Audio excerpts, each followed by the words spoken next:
3 U.S. Army soldiers were killed and more than 30 service members were injured in a drone attack overnight on a small U.S. outpost in Jordan, U.S. officials told CNN, marking the first time U.S. troops have been killed by enemy fire in the Middle East since the beginning of the Gaza war. "We shall respond," President Joe Biden said while speaking in South Carolina on Sunday. The killing of 3 Americans at Tower 22 in Jordan near the border with Syria is a significant escalation of an already precarious situation in the Middle East. Officials said the drone was fired by Iran-backed militants and appeared to come from Syria. It is still being determined which militia group specifically is responsible.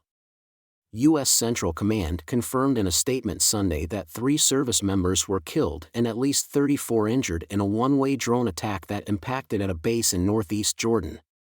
8 injured service members were medically evacuated to receive higher-level care, CENTCOM said.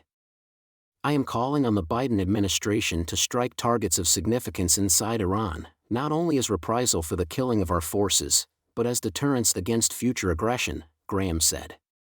Senator Roger Wicker, the highest-ranking Republican on the Senate Armed Services Committee, also called Sunday for a response directly against Iranian targets and its leadership. And House Armed Services Chairman Mike Rogers said it is long past time for President Biden to finally hold the terrorist Iranian regime and their extremist proxies accountable. Efforts to de-escalate. Amid the increasingly high tensions on multiple fronts in the region, U.S. officials have repeatedly said they do not want to see tensions boil over into a regional war.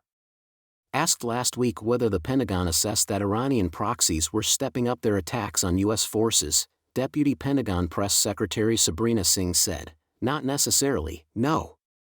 In a previously recorded interview with ABC News that aired Sunday morning, Chairman of the Joint Chiefs of Staff General C.Q. Brown said part of the U.S. work is to make sure as things have happened in the Middle East is not to have the conflict broaden.